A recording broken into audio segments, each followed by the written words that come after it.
એ મારે તને હવે હું કેવું કેમ? હું કેમ એક સાની તપેલી ઉટકવા તું રહોડે ઉપર બેઠી છો તો ન્યાથી પડય તો તારી હાલત શું થાય એ તને ખબર છે? એકવાર તમારી ઉપર ચડીને પડો એટલે ખબર પડે કે કેવું લાગે એમ. એ મારા જેવું શરીર હોય ને તો ગમે ત્યાં વડ વાંદરાની ઘોડે સડાય બાકી નો સડાય તમારે. એ હો એ હો વારી નું થવું માં આ સીટીયું ગણતો. મારે નથી ગણવી સીટ્યું. 8 વાગે ને એટલે ઉતાર લેજો. હું 2:30 વાગે સીટી 8 સીટી થાય ને એટલે ઉતાર લેજો. તો એમાં કરવાની 2:30 સીટી કઈ રીતે થાય? અડધી સીટી નો થાય, આખી થાય.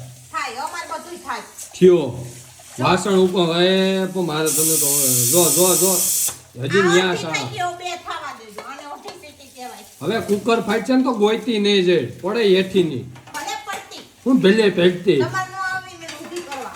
આ નહીં જ આવું ઊભી કરવા હું પેલા બે નાખ અને પછી એમ કહે તને ક્યાં લાગ્યું આજો હાબુદાની મૂકી દેજો પછી. મારા હાટુ ન્યા હું હાબુદાની આ નાવાના હાબુ એ તો વાસણ ધોવે છે એ મોઢું ધોવા લઈ આવી હતી. આમાં લાગતું જ નથી કે એંગલ થી મોઢું ધોયું હોય એવું તો તમે ધોઈ ગયો. બેહી ગઈ છે મોટી માં થઈને રહોડા ઉપર ધોયેલ ભૂરા જેવું મોઢું હેને મોટી માં કાઈ નથી ઊંધું અંધાઈ નાની માં. તો ખબર પડે કે ન પડે ત્યાં રહોડા ઉપર ન ચડાય. તે ક્યાં થોડું આમ બાથરૂમમાં મોઢું ને એવું ધોવાય વાસણ ને એવું એક જરી જેવડા મોઢા હાથુથી આખું બાથરૂમ ન પલાળવાનું હોય. તો આ વાસણ સાફ કરવા તો તમે તે ધોલા ભેગા ભેગા અહીંયા મોઢું ધોવી નાખો. હમણાં તો કહેતી હતી મને આમ થયું છે ને ઓલું થયું છે ને પૂછડું થયું છે ને ઢીકડું થયું છે ને થઈ ગયું સારું તને મને ક્યાંય હારું નથી થયું. ખાલી ખબર પડવી જોઈએ કે મારે મતવા શેરીમાં જાવું છે ત્યાં તો સારું થઈ જાય એને તરત જાવું તો હોય ને મતવા શેરીમાં.